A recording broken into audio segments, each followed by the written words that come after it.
तो हेलो दोस्तों, कैसे हो आप लोग। तो दोस्तों मैं आप सभी का स्वागत करता हूं आपके अपने प्रतिगिरी अकेडमी के यूट्यूब चैनल पे। दोस्तों आज की इस वीडियो में मैं आपका जो पहला मॉड्यूल का कंप्लीट वन शॉट यहाँ पे मैं आपको देने वाला हूँ।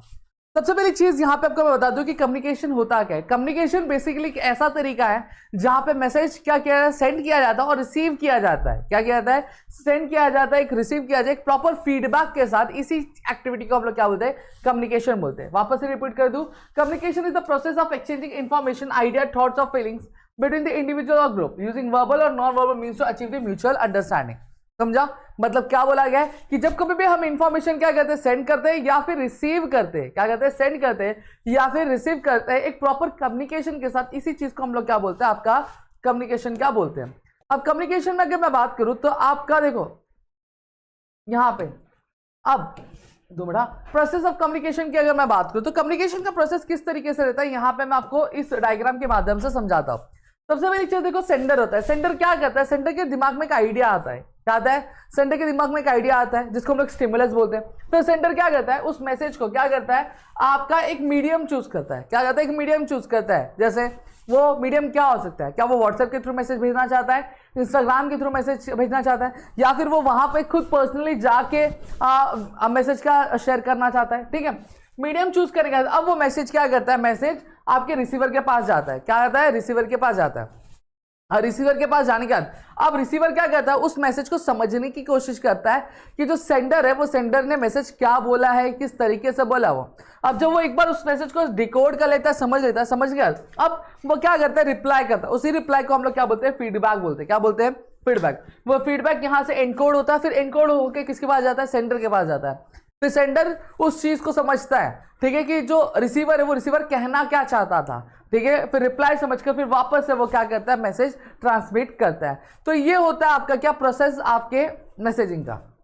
अब यहां पे अगर मैं कम्युनिकेशन की बात करूं तो कम्युनिकेशन जो होता है वो दो तरह के कम्युनिकेशन होते हैं। एक होता है इंटरनल कम्युनिकेशन और एक होता है आपका एक्सटर्नल कम्युनिकेशन।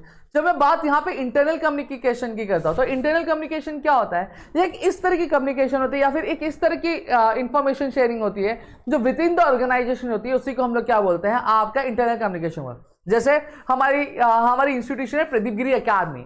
अब प्रदीप गिरी अकेडमी में अगर बात मेरे बीच में, राहुल सर के बीच में या फिर प्रदीप सर के बीच में बात हो तो यहाँ पे बात विद इन द ऑर्गेनाइजेशन हो रही है, तो इसको हम लोग इंटरनल कम्युनिकेशन बोलेंगे। वहीं अगर मैं क्या कर रहा हूँ, मैं कोई इंफॉर्मेशन है जो है मैं बैंक से शेयर करना चाह रहा हूँ। अब बैंक क्या प्रदीप गिरी अकेडमी का पार्ट है? नहीं, वो एक दूसरी इंस्टीट्यूशन है। तो यहाँ पे क्या इंफॉर्मेशन एक इंस्टीट्यूशन से दूसरी इंस्टीट्यूशन जा रही, यानी एक्सटर्नल जा रही, तो इसको हम लोग क्या बोलते हैं? एक्सटर्नल कम्युनिकेशन क्या बोलते हैं। इतना पार्ट क्लियर हो गया। अब वहीं पे अगर मैं डायरेक्शंस की अगर बात करूं, देखो अब यहाँ पे भी अगर मैं बात करूं, इंटरनल और एक्सटर्नल कम्युनिकेशन दोनों हो सकते हैं। फॉर्मल भी हो सकते हैं और इनफॉर्मल भी हो सकते हैं। फॉर्मल कम्युनिकेशन किसको बोलते हैं? जब कभी भी हम कम्युनिकेट करें किसी ऑफिशियल से, या फिर अगर मैं बात करूं जब कभी भी हम कम्युनिकेट करते टाइम कुछ रूल्स एंड रेगुलेशंस फॉलो करते हैं, तो उसे हम लोग क्या बोलेंगे? फॉर्मल कम्युनिकेशन बोलेंगे। इनफॉर्मल कम्युनिकेशन क्या होता है? ये एक इस तरह कम्युनिकेशन होता है जहां पे कोई रूल्स एंड रेगुलेशंस होते नहीं है। अब डायरेक्शन ऑफ कम्युनिकेशन की बात करो तो यहाँ पे दो तरह की कम्युनिकेशन होता है। एक वर्टिकल कम्युनिकेशन होता है और एक हॉरिजॉन्टल कम्युनिकेशन होता है। सबसे पहली चीज वर्टिकल कम्युनिकेशन की बात करता हूँ। वर्टिकल कम्युनिकेशन मतलब क्या होता है? एक होता है, देखो जब कभी भी क्या होता है, जब कभी भी कम्युनिकेशन जो होता है अप से अप टू डाउन जा रहा है। अप टू डाउन मतलब क्या होता है? देखो यहाँ पे 2 मिनट जाओ इधर, 2 मिनट। ये भाई सबको पहले मैं नीचे बाहर भेज दूँ, जा, ठीक है। अब यहाँ पे देखो एक ऑर्गेनाइजेशन है। अब कोई भी जो ऑर्गेनाइजेशन होती है वो 3 लेवल पे डिवाइड होती है। ठीक है, एक होता है अपर, एक होता है मिडल और एक होता है लोअर। समझ में आ गया? जब कभी भी लोअर वाला जो इन्फॉर्मेशन, अब देखो यहाँ पे कम्युनिकेशन कैसे ऊपर जाएगी, नीचे से ऊपर जाएगी या फिर ऊपर से नीचे आएगी। इसी को हम लोग क्या बोलते हैं? वर्टिकल कम्युनिकेशन बोलते हैं। वर्टिकल कम्युनिकेशन दो तरीके के होते हैं, एक होता है अपवर्ड कम्युनिकेशन और एक होता है डाउनवर्ड कम्युनिकेशन। अब अपवर्ड कम्युनिकेशन क्या होता है यहाँ पे समझो। अब यहाँ पे लेबर है, लेबर से इंफॉर्मेशन जब बॉस तक जाएगी तो उसको हम लोग अपवर्ड कम्युनिकेशन बोलते हैं, क्योंकि इंफॉर्मेशन नीचे से ऊपर जा रही है। वहीं डाउनवर्ड कम्युनिकेशन का बोलते हैं जब बॉस से लेबर की तरफ, लेबर के पास इंफॉर्मेशन यानी ऊपर से नीचे, हायर ऑफिशियल से नीचे की इंफॉर्मेशन आ रही है, तो उसको हम लोग क्या बोलते हैं? डाउनवर्ड कम्युनिकेशन क्या बोलते हैं। क्लियर हो गया? अब हॉरिजॉन्टल कम्युनिकेशन मतलब क्या होता है, जब कभी भी देखो सेम लेवल के पर्सन होते हैं, जैसे लेबर है, अब ये लेबर एक ही होगा नहीं, 10 लेबर है, अब 10 लेबरों के बीच में क्या बात हो रही है, इंफॉर्मेशन शेयरिंग हो रही है, तो यहाँ पे इन सभी की रैंकिंग क्या एक जैसी है, तो यहाँ पे आपस में ही बात हो रही है ना, तो इस तरह की कम्युनिकेशन को हम लोग क्या बोलते हैं, हॉरिजॉन्टल कम्युनिकेशन क्या बोलते हैं। इतना पार्ट क्लियर हो गया। अब now next we are going to study about the barriers of the communication. What are the barriers in the communication. अब कम्युनिकेशन में क्या क्या बैरियर होती है, बैरियर मतलब क्या होता है वो समझ लो। जब कभी भी कम्युनिकेट करो, कम्युनिकेट प्रॉपर्ली हो नहीं पा रहा है, कुछ ना कुछ दिक्कत आ रही, कुछ ना कुछ प्रॉब्लम आ रहा है, कुछ ना कुछ इश्यू आ रहा है, उसी चीज को हम लोग क्या बोलते हैं, बैरियर्स बोलते हैं।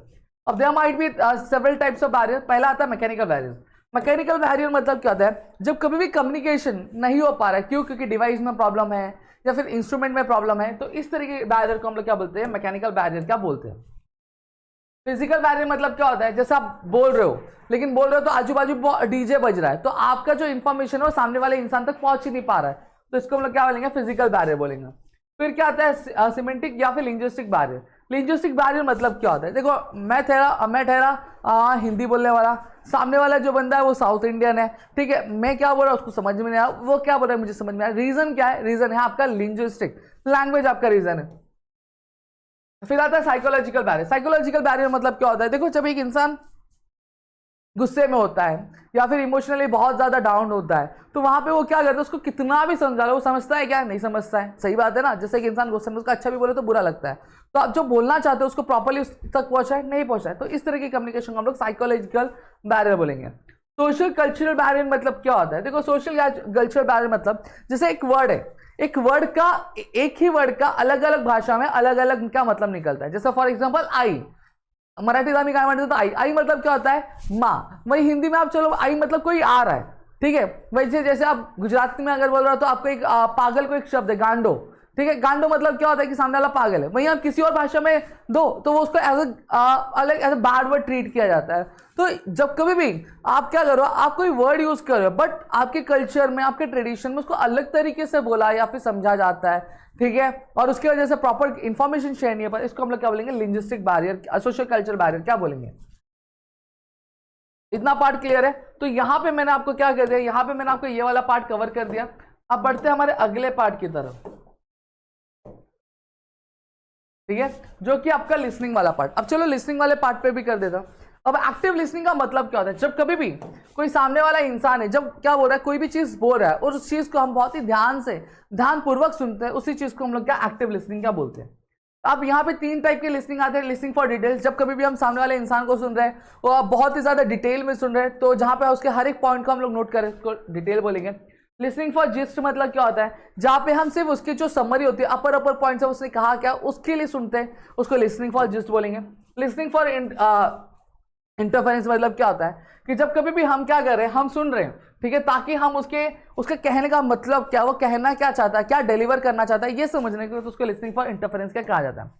प्रोसेस ऑफ लिसनिंग, सबसे पहले अच्छे सिलेक्शन स्टेज। अब यहाँ पे मैं जहाँ पे खड़ा हूँ, अब यहाँ पे बहुत सारे लोग हैं, अब बहुत सारे लोग अलग अलग बातें कर रहे हैं, अब इनमें से मुझे किसको सुनना है, ये सबसे पहले मैं सिलेक्ट करूंगा, इसी को सिलेक्शन स्टेज बोला जाता है। फिर इंटरप्रेट, इंटरप्रेट मतलब क्या होता है कि सामने वाला बोल रहा है, तो बोलने के बाद उसको जब मैं समझने की कोशिश करता हूँ, उसको मैं इंटरप्रेटिंग स्टेज बोलता है। इवैल्यूएटिंग स्टेज, जब उसको समझने के बाद अब मैं ये डिसाइड करो क्या सही है क्या गलत है, तो उसको इवैल्यूएटिंग स्टेज बोलूंगा।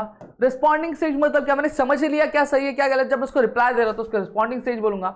और मेमोरी स्टेज मतलब क्या होता है, जो भी चीजें उसने बोली उसको जब मैं ध्यान से अपने मेमोरी में रख रहा हूं तो उसको मेमोरी स्टेज क्या बोलूंगा।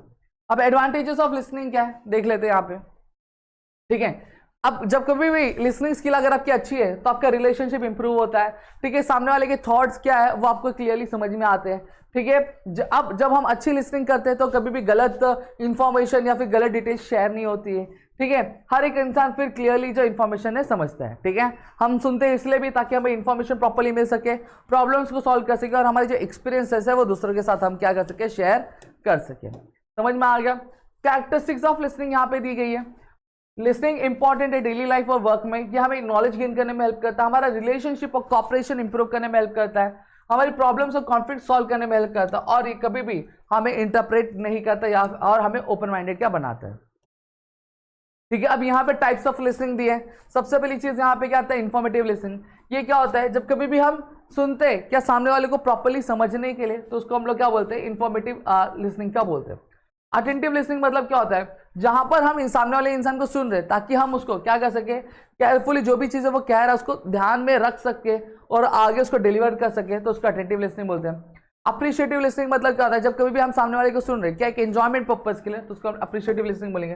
क्रिटिकल लिसनिंग मतलब क्या होता है, जब कभी भी हम सामने वाले इंसान को सुन रहे हैं और फिर उसको एनालाइज करते हैं कि वो क्या बोल रहा है, सही बोल रहा है कि गलत बोल रहा है, तो उसको हम लोग क्रिटिकल लिसनिंग बोलेंगे। सिलेक्टिव लिसनिंग मतलब क्या होता है, जब कभी भी सामने वाला इंसान बहुत चीज़ें बोल रहा है लेकिन उसमें हम सारी चीज़ें नहीं सुन रहे, कुछ कुछ चीज़ें ही सुन रहे, तो उसको हम लोग क्या बोलते हैं, सिलेक्टिव लिसनिंग क्या बोलते हैं। समझ में आ गया। तो यहाँ पे मैंने पूरी की पूरी चीज़ आपको एक्सप्लेन कर दी, होप सो आपको पूरी चीज़ें क्लियर है। स्टिल अगर आपको और भी डाटा प्लीज़ मुझे कमेंट सेक्शन में कमेंट करके जरूर बता। तो हमारे अगली वीडियो, तब तक के लिए घर पे रहो, सुरक्षित हो, अपना ध्यान रखना दोस्तों। जय हिंद दोस्तों।